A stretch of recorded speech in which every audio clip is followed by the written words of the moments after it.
स्वागत है दोस्तों आप सभी को ई स्पार्क्स एकेडमी के इस यूट्यूब चैनल पे। हम अभी तक बहुत एक्सटेंड तक चले आए हैं ज्योग्राफी में। हम आज चलिए इस बार हम लोग स्टार्ट करते हैं इंडिया के बारे में। पिछले क्लास में भी हम लोग इंडियन आइलैंड्स, लक्षद्वीप आइलैंड ये सब के बारे में देखे हैं पिछले क्लास में। ठीक है, आज हम लोग स्टार्ट करेंगे इंडियन क्लाइमेट के बारे में। यहाँ से थोड़ा सा स्टार्ट करके हम लोग चलते हैं जल्दी जल्दी सॉइल्स एंड एग्रीकल्चर में। ठीक है, क्लाइमेटिक कंडीशन अगर देखिए तो यहाँ पे बहुत वेरिएशंस हैं इंडियंस में। पहला तो है प्रेजेंस ऑफ हिमालयाज। हिमालयाज हम लोग इसके बारे में भी कल पढ़े हैं। हिमालयन माउंटेन्स 3 रेंजेस हैं यहाँ के। ठीक है, तो कौन कौन से रेंजेस है ये आप थोड़ा सा याद रखिएगा। ठीक है, चाहे वो हिमाचल रेंजेस हो, ये सारे रेंजेस को आपको थोड़ा सा याद रखना है। चलिए, तो कभी भी अगर किसी चीज का एक है पहले हिमालयन रेंजेस के कारण, सेकंड क्या अफेक्ट करता है इसमें, ओशियन। ठीक है, एक है आपका Arabian Sea and Bay of Bengal, plus the location itself affects. Location कौन सा है अपना, ट्रॉपिक ऑफ कैंसर यहाँ से क्रॉस करता है। ठीक है, तो कहीं ना कहीं ये भी अफेक्ट करेगा। हम लोग ये भी पढ़े हैं कि ट्रॉपिक ऑफ कैंसर के ऊपर जो है डायरेक्टली सन का रेज कभी क्रॉस नहीं करके जाता है। ठीक है, तो ट्रॉपिक ऑफ कैंसर से ट्रॉपिक ऑफ कैप्रिकन तक सन का जो रेज है वो आपको स्ट्रेट मिलेंगे at 90 degree, and then you will get the sun rays in slanting position. तो इसी कारण इंडिया का जो क्लाइमेट है उसमें बहुत वेरिएशंस है, बहुत सारे रिलीफ फीचर्स है, बहुत रीजनल वेरिएशंस है। इंटीरियर ऑफ द कंट्री अगर देखें तो नॉर्थ से हम लोग चलेंगे, वहां पे हम लोग कंटिनेंटल टाइप ऑफ क्लाइमेट मिलेगा। लाइक कंटिनेंट जहाँ पे रेनफॉल कम हो, मॉइस्चर कम हो, तो जनरली ये हमको नॉर्थ साइड मिलेगा। जम्मू कश्मीर का एरिया चलिए या फिर उत्तराखंड, वो सब एरिया देखेंगे तो आपको पता चल जाएगा ये चीज। कोस्टल एरियाज का क्लाइमेट थोड़ा इक्वेबल क्लाइमेट है, मीन्स उसमें धूप, गर्मी, सर्दी सारा चीज है, प्लस आपको मॉइस्चर, ह्यूमिडिटी भी मिल जाएगा और ड्राई कंडीशन भी मिलेंगे। माउंटेनस रीजन में डिपेंड करता है एल्टीट्यूड के ऊपर अपना क्लाइमेट रेंज। हमने पिछले क्लास में ये भी पढ़े हैं, हम पिछला जो क्लास वीडियोज हैं उनमें हम ये भी देखे हैं कि हाइट के हिसाब से किस तरह से क्लाइमेट का वेरिएशन होता है इन द ट्रोपोस्फियर। ठीक है, जैसे जैसे हम हाइट बढ़ते जाएंगे ऊपर तो अपना क्लाइमेटिक कंडीशन, अपना टेम्परेचर उसका घटता जाता है। ठीक है, तो इसी यही यहाँ पे कहा गया है। एंड देन हम लोग का एनुअल रेनफॉल पर भी इफेक्ट होता है, different types of winds and then लू। ठीक है, तो ये सब जो विंड है, वेरिएशन है, ये सारी चीज भी अफेक्ट करते हैं।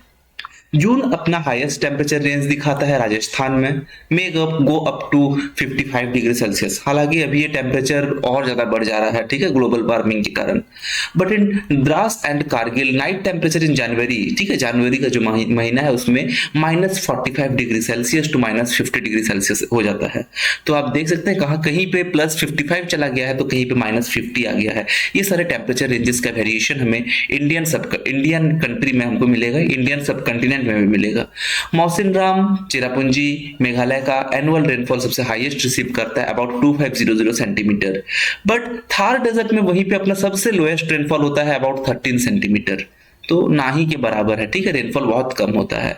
मालाबार कोस्ट केरला का उसमें देखेंगे तो annual range of temperature is about 3 degree Celsius, and but it is 20 degree Celsius in Hisar, Ambala and other parts of the interior. तो कोस्टल का भी इफेक्ट रहता है, कोस्टल टेम्परेचर का भी इफेक्ट रहता है। कहीं पे एनुअल रेंज ऑफ टेम्परेचर जो रहेगा वो 3 डिग्री रहेगा, तो कहीं पे 20 डिग्री सेल्सियस रहेगा। वो एवरेज रेंज ऑफ टेम्परेचर कहा गया है। सॉइल रिसोर्सेस अगर देखें हम, इंडियन सब कंटिनेंट का सॉइल अपना अपर लेयर है अर्थ क्रस्ट का, ये हमको पता है, जो कि बहुत सारे पत्थर एंड ह्यूमस से बना हुआ है। ह्यूमस मींस जनरली हम लोग कह सकते हैं कि फर्टाइल सॉइल। ठीक है, तो फर्टाइल सॉइल जिसमें मैन्योर्स ये सब चीज रहते हैं। ठीक है, तो इसको हम लोग फर्टाइल सॉइल भी कह सकते हैं। Soil forming process are mainly influenced by parent rock. किस तरह का पेरेंट रॉक है, किस तरह का क्लाइमेट है, किस तरह का वेजिटेशन है, एंड किस तरह का एनिमल का लाइफ है, उसी हिसाब से अपना सॉइल का फॉर्मिंग प्रोसेसेस डिपेंड करता है। पेरेंट रॉक इग्नियस है, मेटामॉर्फिक रॉक है, सेडिमेंट्री रॉक है, किस तरह का है, क्लाइमेट वहां पे क्या है, हॉट है, ड्राई है कि बारिश हो रहा है, ये सब चीज डिफरेंस करेगा। And vegetation and animal life के ऊपर भी डिफरेंस करता है, क्योंकि लास्ट में आखिर में इन्हीं को ही बैक्टीरिया डिकम्पोज करते हैं, इन्हीं से डिपेंड करते हैं कि अपना जमीन पे जमीन पे अपना किस तरह का मैन्योर मिलेगा, किस तरह का अपना बॉडीज रहेंगे, एनिमल किस तरह का रहेगा, वाटर वाटर प्लांट्स है, हाइड्रा है या फिर क्या है, ठीक है। तो ये सारी चीजें भी मैटर करेंगे। इंपॉर्टेंस ऑफ सॉइल रिसोर्सेज हम लोग को हम लोग को पता है कि सॉइल अपने लिए कितना इंपॉर्टेंट है, चाहे हम लोग को खाने का अवेलेबिलिटी हो या फिर अपने कॉटन का अवेलेबिलिटी हो, जहां से हमको क्लॉथिंग मिलेगा, सारे कहीं ना कहीं डायरेक्टली इनडायरेक्टली सॉइल से ही लिंक है, ठीक है। सॉइल एक्सट्रीमली इंपॉर्टेंट रिसोर्स है agricultural countries like India, Pakistan and Bangladesh के लिए। सॉइल से हमें फायरवुड, टिम्बर, रबर, फाइबर जैसी चीजें मिलती है। फूड जैसे कि मिल्क, मीट एंड एग्स जहां से मिलती है वो हमको इनडायरेक्टली सॉइल से मिलती है, ठीक है। तो सॉइल से कैसे, सॉइल में हो रही है आपका घास, ग्रास को कंज्यूम कौन करता है, काव से हम जनरली हम लोग लेते हैं मिल्क, ठीक है। तो कहीं ना कहीं डायरेक्टली हमें ये सब चीज मिलती है, ठीक है। तो कहीं ना कहीं मिल्क जो है वो सॉइल से डायरेक्टली नहीं बट इनडायरेक्टली अटैच्ड है। Soil erosion and it's type, किस तरह का सॉइल इरोजन पाई जाती है। पहला तो है इरोजन मींस क्या, जब भी अपना सॉइल का, ये आप इसको देखिए, ये आपका सॉइल है, यहाँ पे आपका घास हो रहा है, ठीक है। तो ये आपका फर्टाइल सॉइल है। जब भी ऊपर का लेयर जो रहता है फर्टाइल रहता है एंड उसके बॉटम वाला लेयर उतना फर्टाइल नहीं रहता है, ठीक है। तो फर्टाइल सॉइल में आपका घास, पेड़ पौधे बहुत अच्छे से होते हैं। जब भी कभी आपका बारिश हो, देन विंड हो, ठीक है, कभी भी बहती है तो ये ऊपर लेयर का जो फर्टाइल सॉइल है इसको बहा के ले जाती है, ठीक है। तो यही कहा गया है, removal of top layer of soil when it is exposed to wind and rain is easily blown और washed away, this condition is called soil erosion. इसी को सॉइल इरोजन कहा गया है।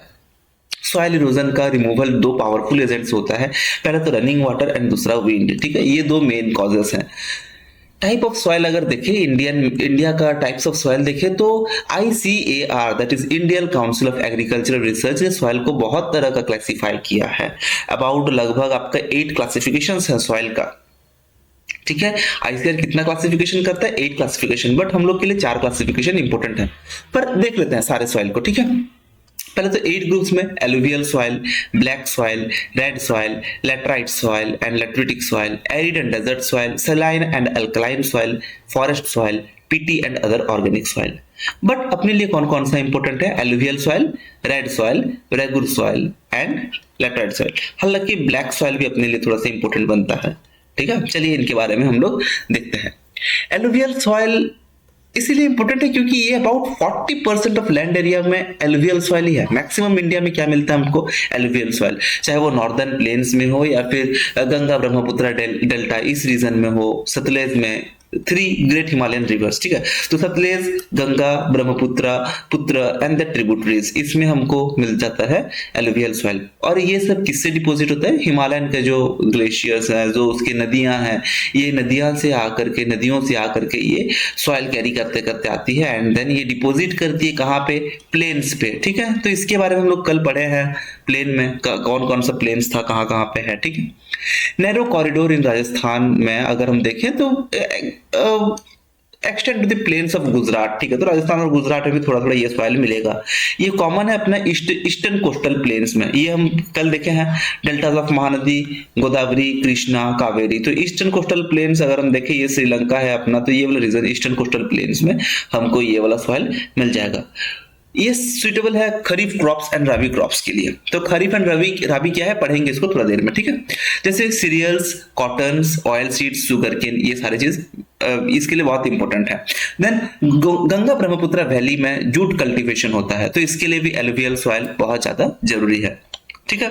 तो चलिए अभी देखते हैं रेगुर सॉइल। रेगुर सॉइल को हमको ब्लैक सॉइल भी कहा जाता है, रेगुर सॉइल को हमको ब्लैक सॉइल भी कहा जाएगा, ठीक है।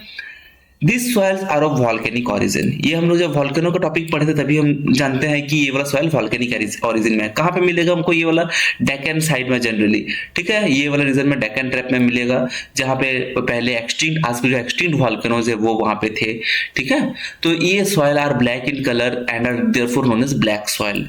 इनमें कॉटन का प्रोडक्शन हमको मिलता है और इसको इसलिए ब्लैक कॉटन सॉइल भी कहा जाता है।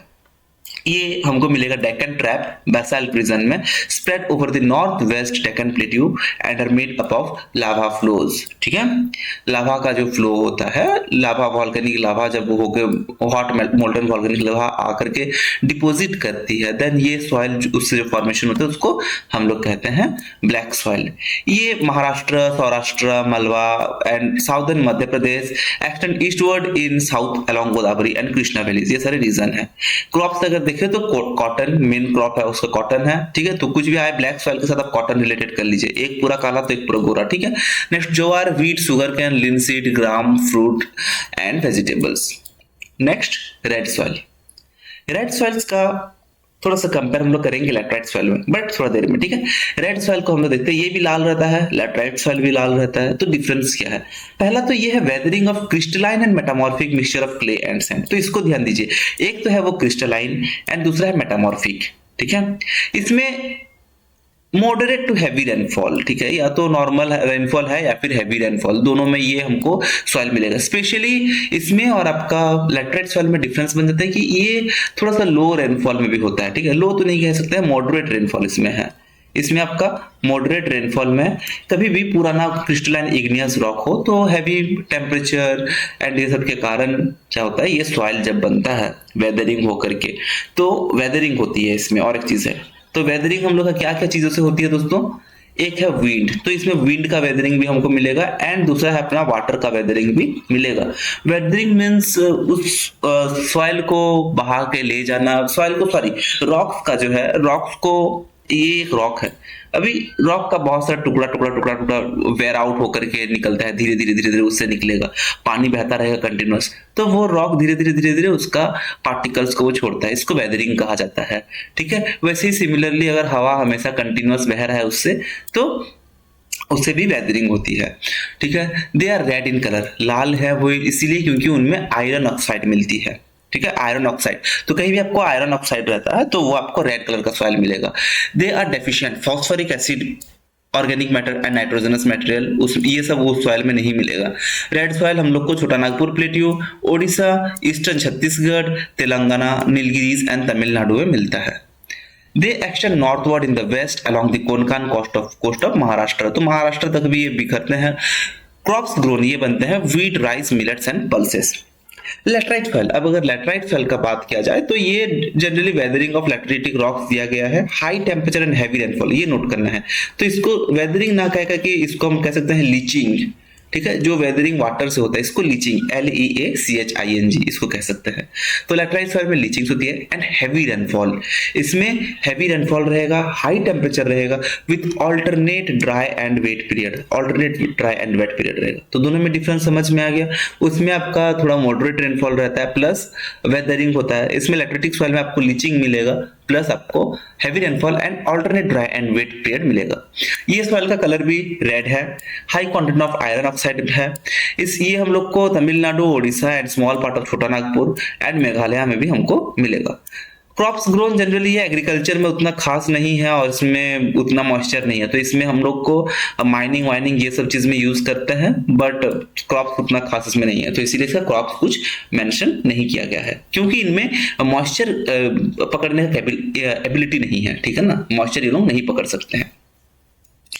एरिड एंड डेजर्ट सॉइल, तो सूखा डेजर्ट सॉइल के बारे में देखते हैं।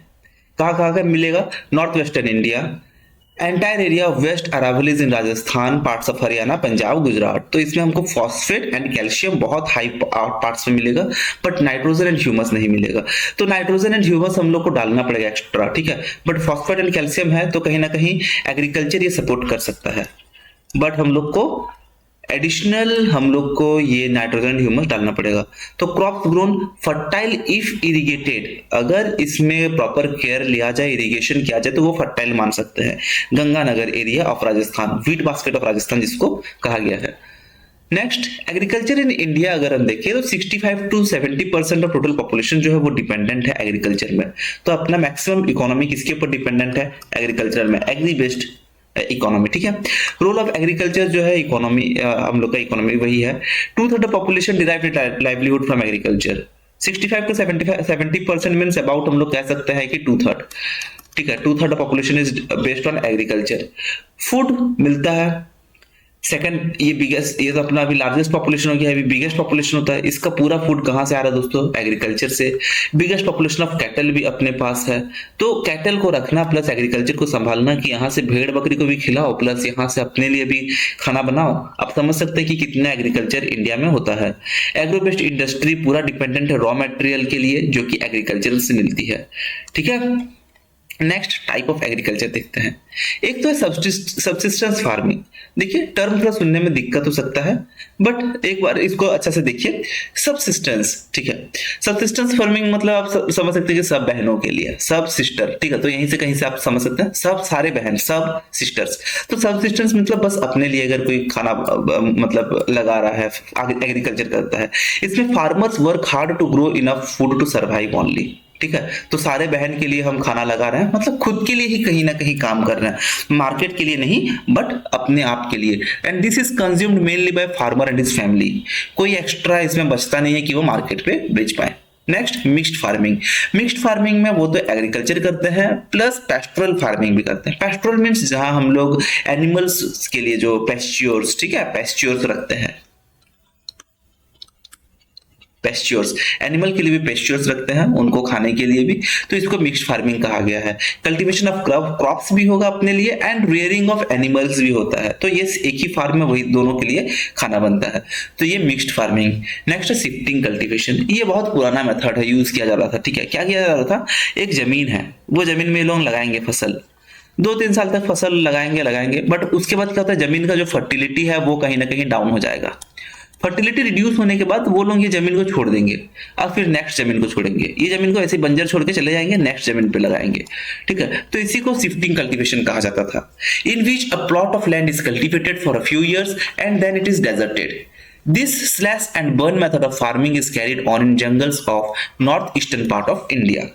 Plot of land is cleared for cultivation as the yield decreases. Means जैसे जैसे आपका प्रोडक्शन कम होता जाएगा after 2 to 3 years the plot is abandoned and fresh clearing is made. तो जैसे जैसे अपना जमीन वो चला जाएगा फिर पूरा वो प्लॉट को साफ करेंगे, अलग वाला प्लॉट को साफ करेंगे, जो भी आपका घास फूस पेड़ पौधा जितना उठा होगा सभी को साफ करेंगे, साफ करके वहीं पे फसल लगाएंगे 2-3 साल, फिर यहाँ से फिर निकल जाएगा अलग जगह। तो इसको शिफ्ट कर रहे हैं, ये कंटिन्यूअस ये शिफ्टिंग करते रहते हैं। ठीक है, शिफ्टिंग कल्टीवेशन।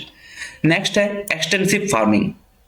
ये फार्मिंग बेस्ड है उस पे जहां पे अपने पास एक बहुत बड़ा एरिया है, बहुत बड़ा जमीन है। ठीक है, एक्सटेंसिव मतलब आप एक्सटीरियर से याद रखिए।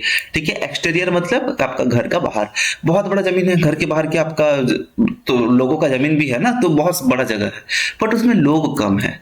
तो कम लोगों को एम्प्लॉय करके जब एक कल्टीवेटर कम लेबर को लगाता है और कम पैसा लगा करके लगाता है एक बहुत बड़ा एरिया में, उसको कहा गया है एक्सटेंसिव फार्मिंग। ठीक है, तो ये कहाँ पे प्रैक्टिस होता है, जहां पे पॉपुलेशन साइज बहुत कम है। अब इंडिया में मान लीजिए मुंबई में वो बोलेगा कि एक्सटेंसिव फार्मिंग करना, एक तो आदमी को घर बनाने का जगह नहीं है, आदमी के ऊपर आदमी, आदमी के ऊपर आदमी 4 तला 5 तला 6 तला में रहता है, तो वहां पे ये चीज क्या पॉसिबल है कि एक बड़ा जगह को लगाए और बड़ा जगह में इधर कोई सब्जी इधर कोई सब्जी इधर कोई सब्जी पर छोड़ छोड़ के आराम से लगाए, नहीं पॉसिबल है। ठीक है, तो इसमें है पर एकड़ यील्ड इज लो।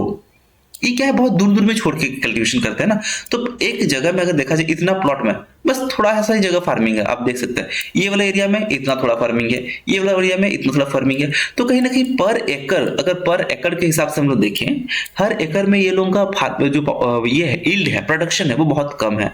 ठीक है, और ओवरऑल प्रोडक्शन जो होता है वो बहुत ज्यादा होता है क्योंकि पॉपुलेशन ही इतना कम है। वहां पे वो 4-5 आदमी हैं, 4-5 आदमी के लिए वो लोग लगा रहे हैं, तो प्रोडक्शन ज्यादा ही होगा। ठीक है, agriculture is done with the help of machines, तो मशीन भी लोग यूज करते हैं, फार्मिंग करते हैं। बट इंटेंसिव फार्मिंग, अब घर के बाहर आ गए। पहला चीज तो है ये, अब घर के अंदर आ गए। ठीक है, घर के अंदर पहला चीज आप मशीन नहीं लगा सकते हैं। घर में आपको पापा मम्मी सब पीटेंगे कि साला ये कहीं से ला करके घर में घुसेड़ दिया है ये इतना बड़ा मशीन। ठीक है, तो ये मैनुअल लेबर से होता है farming. This is system of farming in which cultivator uses large amount of labour, बहुत ज्यादा आदमी उसको एम्प्लॉय करना पड़ता है, ह्यूज कैपिटल खर्चा करना पड़ता है, बट एरिया छोटा रहता है। ठीक है, घर के जगह में, घर के अंदर अगर आपको फार्मिंग करना है, इसी तरह से याद रखिए इंटेंसिव मींस इंटीरियर। ठीक है, इसी प्रकार से आप याद रख सकते हैं। तो जब भी ज्यादा आदमी लगे, लेबर लगे, जब भी ज्यादा कैपिटल लगे और कम पैसा लगे, तो उसको कह सकते हैं इंटेंसिव फार्मिंग। कंट्रीज ऐसे जहाँ पे पॉपुलेशन बहुत बड़ा है और जमीन कम है, ये जगह में फार्मिंग जो होता है इंटेंसिव फार्मिंग किया जाएगा। एनुअली यहाँ पे 2 और 3 क्रॉप्स ही लगते हैं, ज्यादा क्रॉप नहीं लगते हैं। और फूड का डिमांड काफी ज्यादा है, क्योंकि यहाँ पे पॉपुलेशन बहुत ज्यादा है। जब बहुत सारा पॉपुलेशन है, छोटा सा एरिया है, छोटा सा एरिया में हाई मैन पावर लगा करके बहुत ज्यादा मैन पावर लगा देते हैं एंड बहुत ज्यादा खर्चा कर देते हैं एंड फार्मिंग पूरा नजदीक नजदीक, तो यहाँ पे पर एकड़ यील्ड जो मिलेगा, यील्ड तो वो बहुत ज्यादा मिलता है हम लोग को, और यहाँ पे खाना बचेगा नहीं क्योंकि पॉपुलेशन ही इतना है। Next, plantation agriculture. इस टाइप का एग्रीकल्चर में ट्रीज बुशेस को प्लांट किया जाता है ह्यूज एस्टेट्स में, ठीक है, बड़े बड़े एरिया में, बड़े बड़े जमीन पे ट्रीज और बुशेस को प्लांट किया जाएगा। Single crop like rubber, sugarcane, coffee, tea, banana, ये सब लगाए जाएंगे। Crops are major item of export, तो ये जनरली एक्सपोर्ट के लिए, बिजनेस के लिए ये सबको प्लांटेशन एग्रीकल्चर किया जाता है, ठीक है। तो ये मॉनेटरी वैल्यू के लिए है। अभी इंडिया का प्रॉब्लम क्या है, इंडियन एग्रीकल्चर में प्रॉब्लम क्या है? पहला तो है कि यहाँ पे डिफिकल्टी है जो कि पीजेंट्स के द्वारा, अपने फार्मर्स के द्वारा पाई जाती है, वो है लो प्रोडक्टिविटी ऑफ एग्रीकल्चर। क्रॉप्स का या तो सीड्स खराब है या फिर मैक्सिमम है अपना सीजन के ऊपर डिपेंड करता है, ठीक है, तो उसके लिए लो प्रोडक्टिविटी है। पहले इंडिया का सॉइल भी उतना खास नहीं है, एग्रीकल्चर सपोर्ट उतना नहीं कर पाता है। इंडियन एग्रीकल्चर जो है वो लार्ज मैनुअल लेबर को अभी भी एम्प्लॉय करती है फार्म्स में, तो वो इतना ही खाना बनाती है जितना अपना फैमिली के लिए जरूरत है, और अपना बिजनेस करने के लिए उतना, बाहर देने के लिए उतना फार्मिंग नहीं हो पाता है। Major part of Indian soil has been impoverized because it has been under plow for last 4000 और 5000 ईयर्स। तो इतने सालों तक इसमें प्लॉ चला, ठीक है, प्लॉ हल, जो इतने सालों तक हल जोता गया, उसमें क्या होता है कि सॉइल का क्वालिटी बहुत खराब हो गया। अब सॉइल में वो न्यूट्रिएंट्स नहीं बचा कि वो फार्मिंग सपोर्ट कर पाए। Deforestation, overgrazing, heavy rainfall. Overgrazing मतलब गाय भैंस मनमर्जी खेती में पूरा जबरदस्ती पूरा घुसे हुए वो लोग खा रहे, वो लास्ट में क्या होता है, वो सॉइल का क्वालिटी खराब हो जाता है, ठीक है। जब भी कैटल चलते हैं फार्मिंग सॉइल पे, उनका जो पैर है, उनका पैर से सॉइल, पैर तो हार्ड होगा। सेकंड है कि वहां पे जो भी फसल रहेगा वो भी कम हो जाता है। Division of land led to fragmentation. Size of land holding is, बहुत छोटा छोटा जमीन है, फार्मर्स गरीब है, इलिटरेट है, इग्नोरेंट है। Primitive method of farming are used and outdated method, and उनके पास फाइनेंशियल खर्चा भी कम रहता है। Good seeds, fertilisers, improve technologies, ये सारे भी अवेलेबल नहीं होते, एंड इरिगेशन फैसिलिटीज भी कम है, एजुकेशन भी यहाँ पे कम है। तो ठीक है दोस्तों, यही पे खत्म करते हैं, यही अपना दिक्कतें हैं फार्मिंग के लिए। मिलते हैं हम लोग नेक्स्ट क्लास में।